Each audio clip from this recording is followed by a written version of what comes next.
Good evening, welcome to స్వతంత్ర. నేను మురళి. ముందుగా హెడ్లైన్స్ చూద్దాం. రేపు సాయంత్రానికి ఏపీ సచివాలయానికి చంద్రబాబు 4 గంటల 41 నిమిషాలకు సీఎంగా బాధ్యతలు స్వీకరించనున్న టీడీపీ అధినేత. 5 సంతకాలతో రేపు చంద్రబాబు బాధ్యతల స్వీకరణ. మెగా డిఎస్సీపై తొలి సంతకం చేయనున్న ఏపీ సీఎం. టీడీపీ పాలన దారుణంగా ఉందన్న విజయసాయిరెడ్డి. యూనివర్సిటీ వీసీలపైన దాడులు చేస్తున్నారని ఫైర్.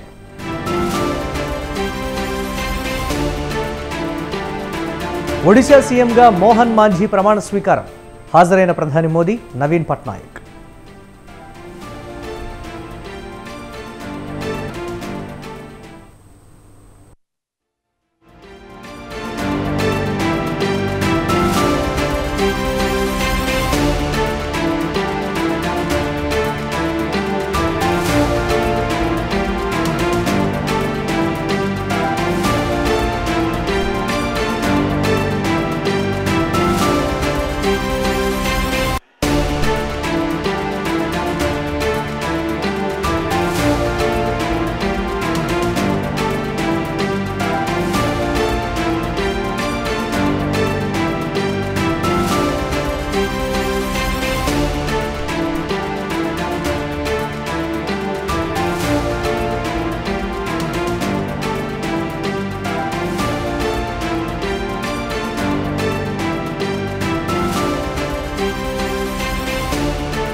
రేపు సాయంత్రం చంద్రబాబు సచివాలయానికి వెళ్లనున్నారు. సాయంత్రం 4 గంటల 41 నిమిషాలకు సచివాలయం మొదటి బ్లాక్ ఛాంబర్లో ముఖ్యమంత్రిగా బాధ్యతలు స్వీకరించనున్నారు.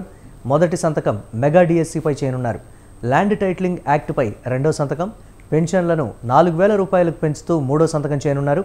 అన్నా క్యాంటీన్ల ఏర్పాటు నిర్ణయం తీసుకోనున్నారు.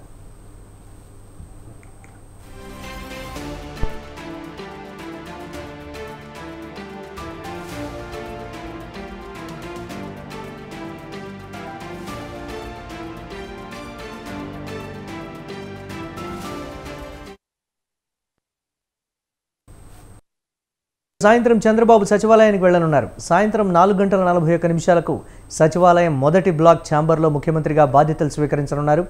మొదటి సంతకం మెగా డిఎస్సీపై చేయనున్నారు. ల్యాండ్ టైటిలింగ్ యాక్ట్పై రెండో సంతకం, పెన్షన్లను 4,000 రూపాయలకు పెంచుతూ మూడో సంతకం చేయనున్నారు. అన్నా క్యాంటీన్ల ఏర్పాటు నిర్ణయం తీసుకోనున్నారు చంద్రబాబు. ఓవరాల్ అప్డేట్స్ మా కరెస్పాండెంట్ రమేష్ అందిస్తారు. రమేష్. మురళి, ఏపీ సీఎం చంద్రబాబు నాయుడు ఈరోజు సాయంత్రం కుటుంబ సభ్యులతో కలిసి తిరుమల వెళ్తున్నారు. తిరుమలలో ఈ రోజు రాత్రికి బస చేస్తారు. రేపు ఉదయం తిరుమల శ్రీవారిని దర్శించుకుంటారు. ఆ తర్వాత అమరావతి తిరిగి వస్తారు. రేపు సాయంత్రం 4 గంటల 41 నిమిషాలకు సీఎం చంద్రబాబు సచివాలయానికి వెళ్తూ ఉన్నారు. 4 గంటల 41 నిమిషాలకు సీఎం గా బాధ్యతలు స్వీకరిస్తారు. ఇక బాధ్యతలు స్వీకరించిన తర్వాత ఎన్నికలకు ముందు ఏవైతే ఎన్నికల మేనిఫెస్టోలో హామీలు ఇచ్చారో, తాము అధికారంలోకి వస్తే మొదటి సంతకం మెగా డిఎస్సీ పైనే పెడతానంటూ ఎన్నికల ప్రచారంలో పదే ప్రతిపక్ష నేతగా చంద్రబాబు నాయుడు యువతకు హామీ ఇచ్చారు.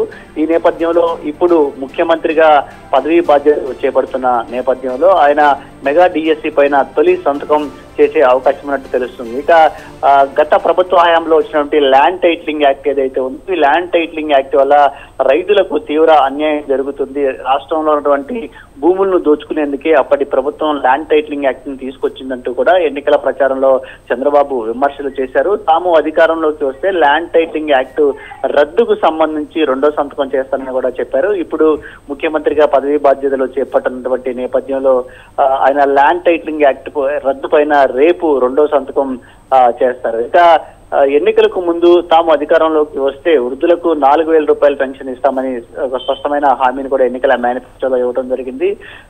ఏప్రిల్, మే, జూన్ 3 నెలలు కలిపి జూలైలో తాము ఈ 4,000 రూపాయలను కూడా పెన్షన్ల రూపంలో వృద్ధులకు అందిస్తామని చెప్పారు. సో ఇప్పుడు అధికారంలో వచ్చినటువంటి నేపథ్యంలో వృద్ధుల పెన్షన్లను పెంచుతూ దానికి సంబంధించినటువంటి 3వ సంతకం కూడా చేయనున్నారు. దీంతో పాటు మరికొన్ని కీలక నిర్ణయాలు కూడా తీసుకునే అవకాశం ఉన్నట్టు తెలుస్తోంది. ప్రధానంగా అన్నా క్యాంటీన్ల ఓపెనింగ్ కావచ్చు, అదేవిధంగా ఇతర అనేక కీలక అంశాలకు సంబంధించి కూడా సంతకాలు చేసే అవకాశం ఉన్నట్టయితే తెలుస్తుంది. మొత్తంగా చూస్తే మాత్రం యువతకు తాము అధికారంలోకి వస్తే మెగా డిఎస్సీ ఏదైతే ఇచ్చి యువతకు ఉద్యోగాలు కల్పిస్తామని చెప్తూ ఉన్నారో దానిపైనే మొదటి సంతకం చంద్రబాబు చేయనున్నారు. రేపు సాయంత్రం 4:41 ఆయన ముఖ్యమంత్రిగా పదవి బాధ్యతలు కూడా చేపట్టనున్నారు. ఈ రోజు ఉదయం 11:27 ఏపీ ముఖ్యమంత్రిగా చంద్రబాబు నాయుడు ప్రమాణ స్వీకారం చేశారు. చంద్రబాబుతో పాటు ఆయన సహచర మంత్రులు 24 మంది కూడా ఈ రోజు మంత్రులుగా ప్రమాణ స్వీకారం చేసినటువంటి పరిస్థితి కూడా ఉంది. ఇక ఈ రోజు మంత్రులకు శాఖ కూడా కేటాయింపు కూడా సాయంత్రం జరగబోతోంది. Murali, right, thanks for updates Ramesh.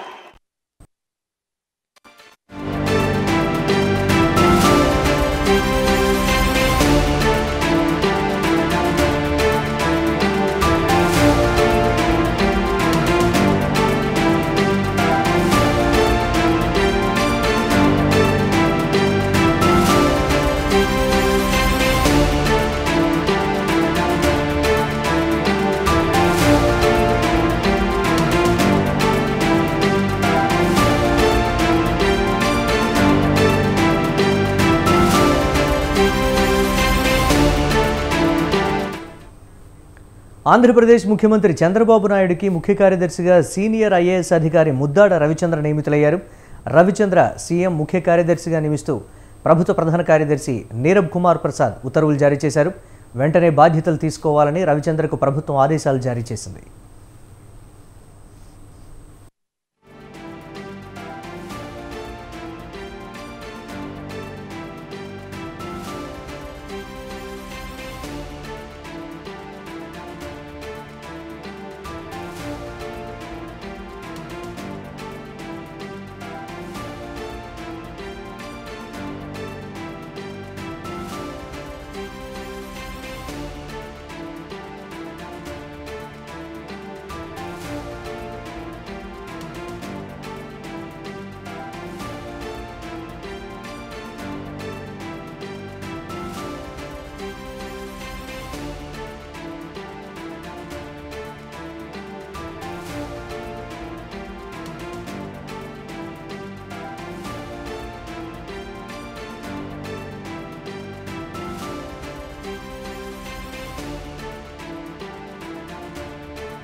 అమ్మ ఆదర్శ పాఠశాలల పేరుతో స్కూళ్లలో మౌలిక సదుపాయాలు కల్పిస్తున్నామని, అందుకోసం 1100 కోట్ల రూపాయలను ప్రభుత్వం కేటాయించిందని అన్నారు మంత్రి పొన్న ప్రభాకర్.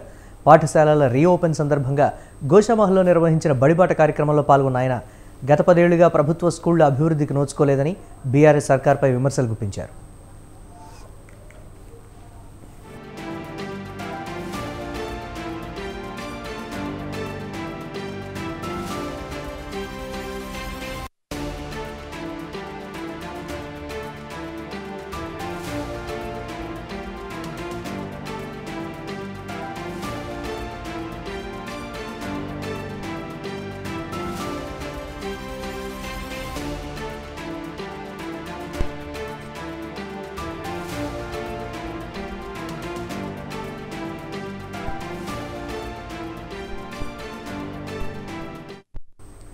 అలాగే కార్యక్రమంలో పాల్గొన్న స్థానిక ఎమ్మెల్యే రాజాసింగ్ గోషామహల్ నియోజకవర్గంలో పాఠశాలలను అభివృద్ధి చేయాల్సిన అవసరం ఉందని, అందుకు ప్రభుత్వ సహకారం అందించాలని మంత్రి పొన్నంను కోరారు రాజాసింగ్.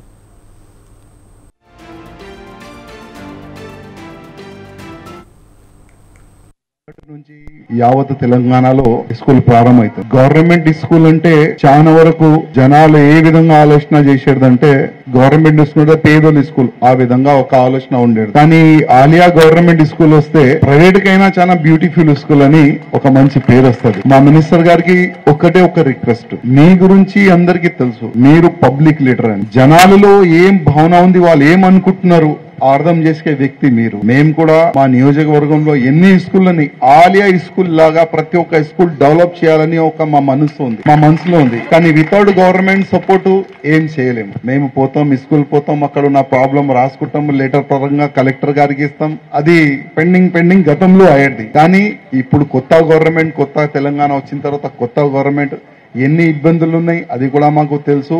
కానీ డెవలప్మెంట్ పరంగా పూర్తి సహకారం మాది ఉంటది. మీ ఆశీర్వాదం కూడా మా గౌశామ్యాలు లో ఉండాలి. ఇవాళ నుంచి యావత్ తెలంగాణలో స్కూల్ ప్రారంభమవుతుంది. గవర్నమెంట్ స్కూల్ అంటే చాలా వరకు జనాలు ఏ విధంగా ఆలోచన చేసేదంటే గవర్నమెంట్ స్కూల్ పేదోని స్కూల్ ఆ విధంగా ఒక ఆలోచన ఉండేది. కానీ ఆలియా గవర్నమెంట్ స్కూల్ వస్తే ప్రైవేట్ కైనా చాలా బ్యూటిఫుల్ స్కూల్ అని ఒక మంచి పేరు వస్తుంది. మా మినిస్టర్ గారికి ఒకటే ఒక రిక్వెస్ట్, మీ గురించి అందరికీ తెలుసు, మీరు పబ్లిక్ లీడర్ అని. జనాలలో ఏం భావన ఉంది, వాళ్ళు ఏమనుకుంటున్నారు అర్థం చేసే వ్యక్తి మీరు. మేము కూడా మా నియోజకవర్గంలో ఎన్ని స్కూళ్ళని ఆలియా స్కూల్ లాగా ప్రతి ఒక్క స్కూల్ డెవలప్ చేయాలని ఒక మా మనసులో ఉంది. కానీ వితౌట్ తెలంగాణ సీఎం రేవంత్ రెడ్డిపై బీఆర్ఎస్ నేత బాల్క సుమన్ తీవ్ర విమర్శలు చేశారు. గతంలో ఏపీ ప్రయోజనాల కోసం టీడీపీ పనిచేసిందని అన్నారు. చంద్రబాబు శిష్యుడు రేవంత్ రెడ్డి నిర్ణయాల్లో కూడా చంద్రబాబు పాత్ర ఉందన్నారు. చంద్రబాబు డైరెక్షన్లోనే రేవంత్ రెడ్డి నడుస్తున్నాడని ఆరోపించారు. గతంలో ఇరిగేషన్ శాఖ ప్రిన్సిపల్ సెక్రటరీ ఆదిత్యనాథ్ తెలంగాణకు వ్యతిరేకంగా పనిచేశాడని, అలాంటి వ్యక్తిని తెలంగాణ ప్రభుత్వానికి అడ్వైజర్గా నియమించారని అన్నారు. ఇదంతా చంద్రబాబు డైరెక్షన్లోనే నడుస్తోందన్నారు. ఆంధ్ర రాష్ట్ర ప్రయోజనాలు లక్ష్యంగా చంద్రబాబు నాయుడు నాయకత్వంలో తెలుగుదేశం పార్టీ పనిచేసిందో ఇవాళ కూడా సేమ్ అదే రకమైనటువంటి గౌరవం వాళ్ళ మాటల్లో కనబడుతుంది. అందుకనే నిన్న చంద్రబాబు నాయుడు గారు ఆ విషయాన్ని గుర్తు చేశారు, గర్వంగా గుర్తు చేసి ఒక చరిత్ర అని చెప్పి చెప్తా ఉన్నారు. ఇవాళ కూడా ఏం జరుగుతా ఉంది, ఆనాటి చంద్రబాబు నాయుడు గారి శిష్యుడు, అప్పటి తెలుగుదేశం పార్టీ నాయకుడు, ఇవాళ తెలంగాణ రాష్ట్ర ముఖ్యమంత్రి నుండి ఆయన తీసుకుంటున్నటువంటి నిర్ణయాలలో కూడా చంద్రబాబు నాయుడు పాత్ర ఉన్నట్టుగా, చంద్రబాబు నాయుడు డైరెక్షన్ లోనే రేవంత్ రెడ్డి నడుస్తున్నట్టుగా నాకు అనిపిస్తా ఉంది. ముఖ్యంగా గతంలో ఆంధ్రప్రదేశ్ రాష్ట్రానికి సంబంధించినటువంటి ప్రిన్సిపల్ సెక్రటరీగా ఇరిగేషన్ డిపార్ట్మెంట్ లో ఉన్నటువంటి ఆదిత్యనాథ్ దాస్, ఆయన తెలంగాణ రాష్ట్ర ప్రాజెక్టులకు వ్యతిరేకంగా కేఆర్ఎంబికి గాని, కేంద్ర జలశక్తి మంత్రిత్వ శాఖకు గాని, కేంద్ర ప్రభుత్వానికి కానీ అనేక లేఖలు రాసి అనేక మీటింగ్లలో ఆంధ్రప్రదేశ్ ప్రభుత్వం తరఫున తెలంగాణ రాష్ట్ర ప్రాజెక్టులను, తెలంగాణ రాష్ట్ర నీటి వాటాను వ్యతిరేకిస్తూ చాలా సీరియస్ గా పనిచేసినటువంటి వ్యక్తి ఆదిత్యనాథ్ దాస్. ఆయనను చంద్రబాబు నాయుడు విద్యార్థులు బాగా చదివి తల్లిదండ్రులతో పాటు దేశానికి కీర్తి తీసుకురావాలన్నారు హుజూరాబాద్ ఎమ్మెల్యే పాడి కౌశిక్ రెడ్డి.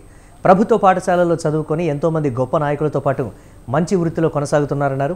ఇక ఉపాధ్యాయులు సైతం క్రమశిక్షణతో కూడిన విద్యను విద్యార్థులకు అందించాలన్నారు. ఏమైనా ఇబ్బందులుంటే తన దృష్టికి తీసుకురావాలన్నారు. అంతకుముందు ప్రభుత్వం చేపట్టిన బడిబాట కార్యక్రమానికి పాడి కౌశిక్ ముఖ్య అతిథిగా పాల్గొన్నారు. ఆడి నుంచి మన స్కూల్ నుంచి ప్రధానమంత్రి అయింది కాబట్టి అంత గొప్ప చరిత్ర. అంటే ఈ దేశంలో ఈ స్కూల్ నుంచి పివి నరసింహారావు గారితో పాటు అనేక మంది ఐఏఎస్ ఆఫీసర్లు అయినరు, ఐపీఎస్ ఆఫీసర్లు అయినరు, డాక్టర్స్ అయినరు, ఇంజనీర్స్ అయినరు, అద్భుతంగా రాణించిండ్రు ఈ స్కూల్ నుంచి.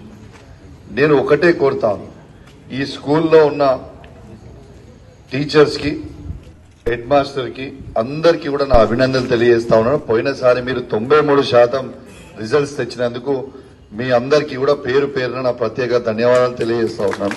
సైదాపూర్ లో 100కి 100% వచ్చిండ్రు. ఆడ దాంతో పాటు ఖచ్చితంగా నెక్స్ట్ టైం మనం కూడా ఆ 7% ఏదైతే ఉందో అది కూడా కంప్లీట్ చేసుకొని మనం కూడా 100కి 100% వచ్చి కరీంనగర్ జిల్లాలో నంబర్ 1 హుజూరాబాద్ ని తీసుకురావాలని మన టీచర్లందరికీ కూడా రిక్వెస్ట్ చేస్తా ఉన్నానని చెప్పి సందర్భంగా తెలియజేస్తాం. పివి నరసింహారావు గారిది చరిత్ర ఆడి నుంచి మన స్కూల్ నుంచి ప్రధానమంత్రి అయింది కాబట్టి అంత గొప్ప చరిత్ర.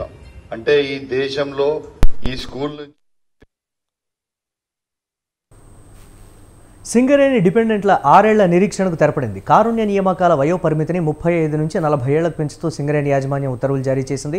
దీని ద్వారా దాదాపు 300 మందికి ఉద్యోగాలు లభిస్తాయి. సింగరేణిలో ప్రస్తుతం కారుణ్య నియామకాల ప్రక్రియ కొనసాగుతోంది.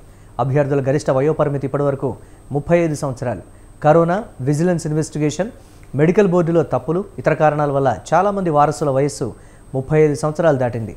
అలాంటి వారు నిరుద్యోగులుగా కాలం గడుపుతుండగా కారుణ్య నియామకాల గరిష్ట వయో పరిమితిని 35 ఏళ్ల నుంచి 40 ఏళ్లకు పెంచుతూ సీఎం రేవంత్ రెడ్డి, ఉప ముఖ్యమంత్రి భట్టి విక్రమార్క నిర్ణయం తీసుకున్నారు.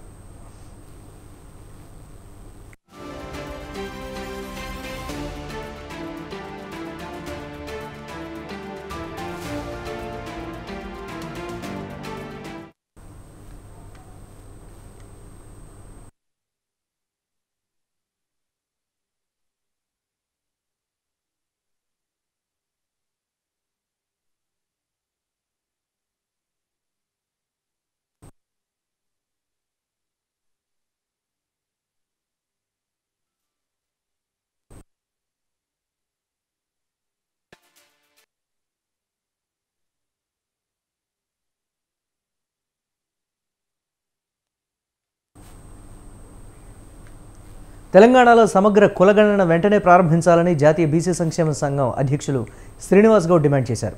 ఎన్నికల ప్రచారంలో ఇచ్చిన హామీని కాంగ్రెస్ ప్రభుత్వం నిలబెట్టుకోవాలన్నారు. కులగణన నిర్వహణకు ఇప్పటికే రాష్ట్ర ప్రభుత్వం 150 కోట్ల బడ్జెట్ను విడుదల చేసిందన్నారు. తక్షణమే ప్రత్యేక కమిషన్ ఏర్పాటు చేసి కులగణన సర్వే నిర్వహించాలన్నారు. బీసీ రిజర్వేషన్లను 42% పెంచాలనే డిమాండ్తో ఈ నెల 14 నుంచి రాష్ట్ర వ్యాప్తంగా బస్సు యాత్ర చేపట్టబోతున్నామన్నారు.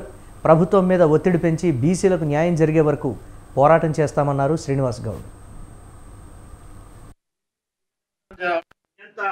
పోకడలతోటి కులగణన ప్రారంభించలేదు. ఇలా ఆయన ఎస్కేఎస్ సర్వే చేశాడు, సమగ్ర కుటుంబ సర్వే చేశాడు. కేసీఆర్ గారు ఒక్క రోజులోనే చేశాడు. సమగ్ర కుటుంబ సర్వే చేసి దాని లెక్కలు బయట పెట్టలేదు.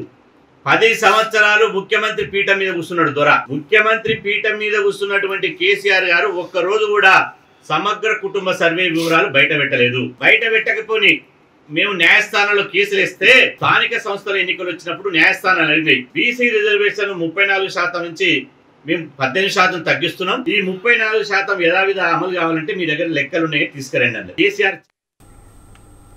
కామారెడ్డి హౌసింగ్ బోర్డు సమీపంలోని అక్రమ కట్టడాన్ని మున్సిపల్ అధికారులు కూల్చివేయడంతో ఎమ్మెల్యే కాటిపల్లి వెంకటరమణారెడ్డి ఆగ్రహం వ్యక్తం చేశారు.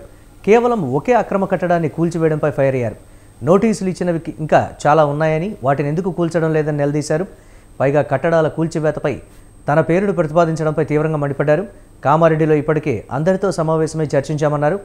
సెట్ బ్యాక్ కొరకు ప్రజలు 2 నెలల సమయం కావాలని కోరారన్నారు. మళ్లీ ఇంతలోనే కూల్చివేయడంపై ఆయన మండిపడ్డారు.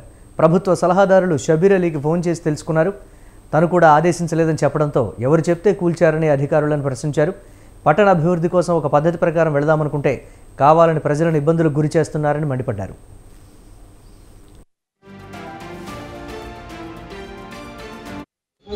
అంతే డేట్ చూసిరు కదా, నేను కొత్తగా చేసింది కాదు, ఇది టైప్ చేసింది 23/12/2019 ఉదయం 8:14 టైప్ చేసినాయి. పోదాం పదాలు చూపిస్తా, అన్నీ ఉన్నాయి నా దగ్గర, మొత్తం అంది. ఎవడెవడు పోయిండో వాడు ఇంకా జరిసేపు అయితే ఇంకా లాంగ్వేజ్ మారుతుంది. నాకే గోవర్ధను, అదే చంద్రశేఖర్ రెడ్డి, వీళ్ళంతా ఒకటే. నాకు కూడా తెలుసు, నీకు కూడా తెలుసు. కోలా వేణుగోపాల్ సంగతి, వాళ్ళందరూ ఎవరెవరు మీరు మంచిగా ఉంటారు, నడిచేట నడుస్తుంది. మీకు వాడకపోతే నడవాలి. మీకేమొచ్చింది అధికారులకు? వాళ్ళకు వాడనప్పుడు మీరు ఎట్లా వాడతారు? వాడినప్పుడు మొత్తం వాడాలి కదా, ఒకటే ఎట్లా వాడతారు? అడిగితే ఆయన చెప్తాడు. అప్పుడు కూడా మాట్లాడింది ఆయన, మీ దగ్గరికి ఎందుకు వస్తా, నేను కలెక్టరేట్ అయిపోతాను. అడిగిన కలెక్టర్ నాది ఏమీ లేదండి అని చెప్పి, నాకు ఎటువంటిది లేదు, అది తప్పే, నేను కూడా ఒప్పుకుంటా, నేను మాత్రం ఇన్వాల్వ్ అయిపోయాను కదా, నాకు సంబంధం లేదని చెప్పేసి. ఇంకేముంది, కలెక్టర్ గారు అయిపోయారు, షబీర్ అలీ గారు అయిపోయారు, ఇంకేముంది మరి? ఇంత ఇంటెన్షన్ ఏముంది? Good intention. డబ్బుల కలెక్షన్ ఏమన్నా? ఇప్పుడు ఇంకా మందికి పోయి డబ్బులు కలెక్ట్ చేస్తారా? ఇంకా బెదిరించి అందరూ నోటీసులు కాదు తల్లి. ఇప్పుడు చేసిన పని ఏంది, ఆ పనికి ఉన్న ఆన్సర్ ఏంది, ఇప్పుడు చేయబోయేది ఏంది అంటున్నా. ఇప్పుడు వేరే అనాథరైజ్డ్ కన్స్ట్రక్షన్ వాళ్ళ దగ్గర డబ్బులకు వసూళ్ళకు పోతారు. What is your action? మీరు మీ కంట్రోల్లో లేకుండా కింద జరిగితే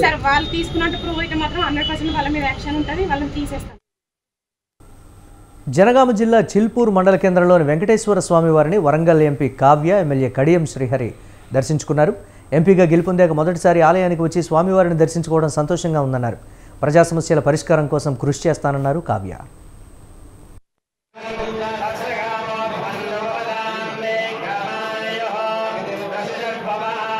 చిల్పూర్ పుట్టకు రావడం నేను ఇదే మొదటిసారి, అది కూడా ఒక ఎంపీ స్థాయిలో ఇక్కడ బుగ్గుల వెంకటేశ్వర స్వామిని దర్శించుకోవడం చాలా సంతోషాన్ని కలిగిస్తుంది. అక్కడ తిరుపతి వెంకన్న సన్నిధిలో ఎంత మానసిక ప్రశాంతత లభిస్తుందో నాకు ఇక్కడ అంతే ఆనందాన్ని కలిగించింది. ఇక్కడ ఇంతకుముందు ఈ గుడి కూడా నిర్మాణంలో మన MLA station Ghanpur MLA Kadiyam Srihari గారి భాగస్వామ్యం చాలా ఉంది. అలాగే ఇక ముందు కూడా రానున్న రోజులలో ఒక ఎంపీగా నేను మరియు ఎమ్మెల్యేగా కడియం శ్రీహరి గారు మీకు కావాల్సిన అవసరాలన్నీ తెలుసుకొని మన ఈ యోగాలతోటి పూజలతోటి భక్తులకి ఎలాంటి అసౌకర్యం. రానున్న రోజుల్లో శ్రీ బుగ్గుల వెంకటేశ్వర స్వామి క్షేత్రాన్ని గొప్పగా అభివృద్ధి చేస్తామన్నారు ఎమ్మెల్యే కడియం శ్రీహరి. స్వామివారి ఆశీస్సులు, నియోజకవర్గ ప్రజల సహకారంతో ఎమ్మెల్యేగా తాను, ఎంపీగా కావ్య ఎన్నికల్లో గెలుపొందాక తమపై మరింత బాధ్యత పెరిగిందన్నారు. పూర్తి సహకారంతో ప్రజా సమస్యల పరిష్కారం కోసం అహర్నిశలు కృషి చేస్తామన్నారు.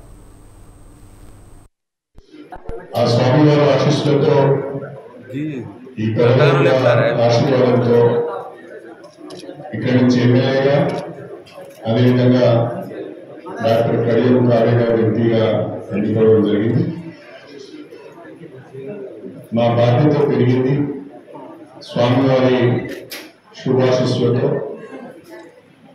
ఈ నియోజకవర్గ ప్రజల యొక్క పూర్తి సహకారంతో భాగస్వామ్యంతో ఈ నియోజకవర్గ అభివృద్ధి కొరకు ప్రజా సమస్యల పరిష్కారం కొరకు ఆర్మీషలు కష్టపడి పనిచేస్తామని చెప్పి దేవుడి సన్నిధిలో కాంగ్రెస్ అగ్రనేత రాహుల్ గాంధీ ఓ అంశంలో ఏ నిర్ణయం తీసుకోలేకపోతున్నారు. ఆయన ఈసారి పోటీ చేసిన వయనాడ్, రాయ్బరేలీలో ప్రజలు ఆయన్ను మంచి మెజారిటీతో గెలిపించారు. దీంతో ఆయన ఇప్పుడు ఒక నియోజకవర్గాన్ని వదులుకోవాల్సిన పరిస్థితి నెలకొంది. ఈ విషయంపై రాహుల్ స్పందించారు. తాను ఎటువైపు మొగ్గాలో తేల్చుకోలేకపోతున్నట్టు వెల్లడించారు.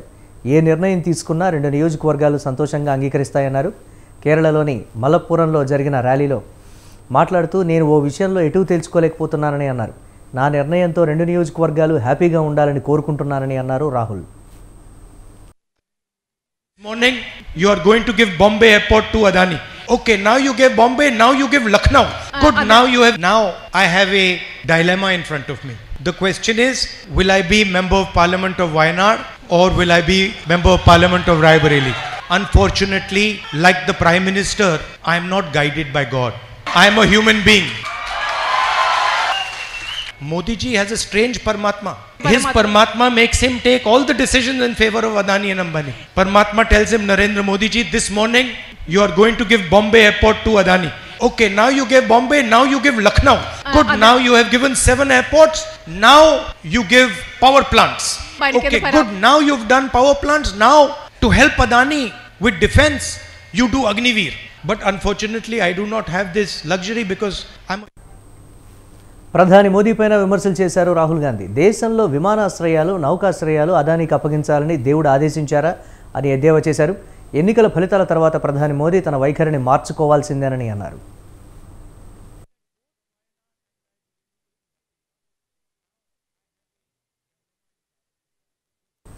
పార్లమెంటులో సరికొత్తగా ఎన్నికైన 18వ లోక్సభ ఈ నెల 24న తొలిసారి కొలువుదీరనుంది.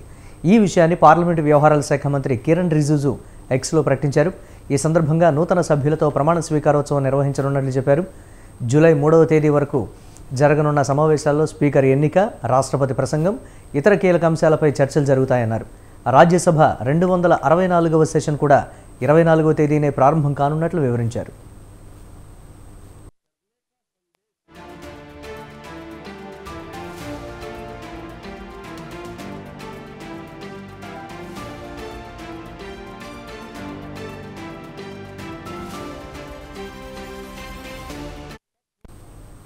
జూన్ 27వ తేదీన రాష్ట్రపతి ద్రౌపది ముర్ము ఉభయ సభలను ఉద్దేశించి ప్రసంగించనున్నారు. ఈ సందర్భంగా వచ్చే 5 ఏళ్లు ప్రభుత్వ రోడ్ మ్యాప్ను ఆమె వెల్లడించనున్నారు. అనంతరం రాష్ట్రపతి గత ప్రభుత్వ విజయాలను కూడా తన ప్రసంగంలో ప్రస్తావించే అవకాశం ఉంది. మరోవైపు ప్రతిపక్షాలు కూడా తొలి పార్లమెంట్ సెషన్లో ప్రభుత్వాన్ని పలు అంశాల్లో నిలదీసేందుకు సిద్ధమవుతున్నాయి.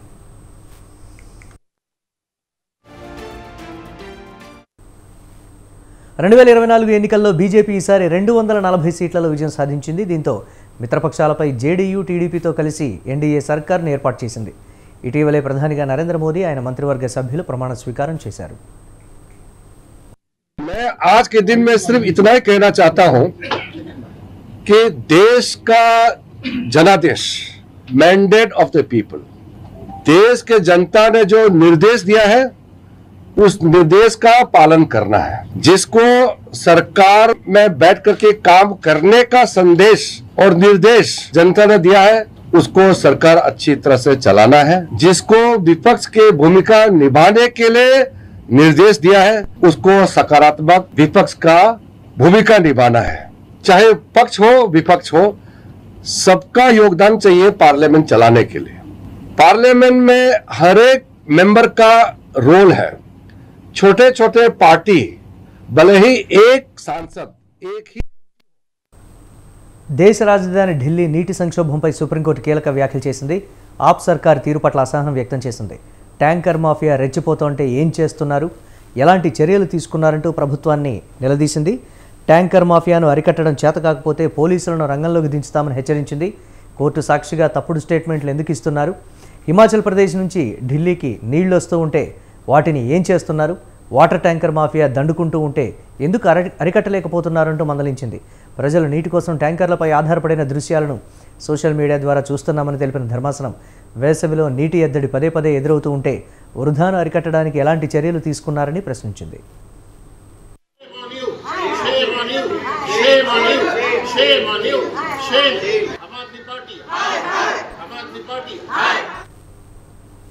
హర్యానా, ఉత్తరప్రదేశ్, హిమాచల్ ప్రదేశ్ వంటి పొరుగు రాష్ట్రాల నుంచి అదనంగా నీరు అందించాలని కోరుతూ ఢిల్లీ సర్కార్ సుప్రీంకోర్టును ఆశ్రయించింది. హీట్ వేవ్ కారణంగా కొద్ది కాలంగా నీటి సంక్షోభంతో తీవ్ర ఇబ్బందులు పడుతున్నామని, ఈ నేపథ్యంలో పొరుగు రాష్ట్రాల నుంచి ఒక నెల పాటు అదనపు నీటిని విడుదల చేయాలని పిటిషన్లో కోరింది. దీనిపై విచారణ నేపథ్యంలో సుప్రీంకోర్టు ఆప్ సర్కార్పై అసహనం వ్యక్తం చేసింది. అయితే దీనిపై ప్రభుత్వ తరపు న్యాయవాది తన వాదన వినిపించారు. నీటి వృధా కట్టడికి తీసుకుంటున్న చర్యలను వెల్లడించారు.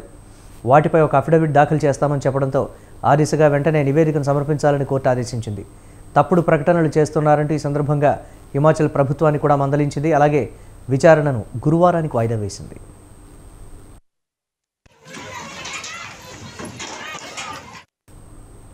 ఇక ఢిల్లీలో నీటి సంక్షోభం సందర్భంగా ఆంక్షలు కొనసాగనున్నాయి.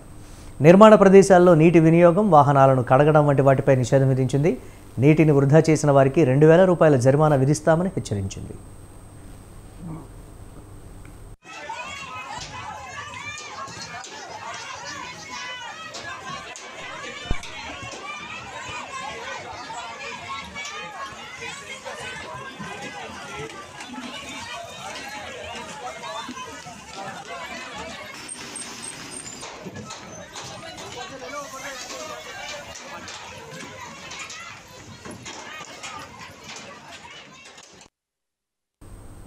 ఇవి ఇప్పటివరకు అప్డేట్స్. కీప్ వాచింగ్ స్వతంత్ర.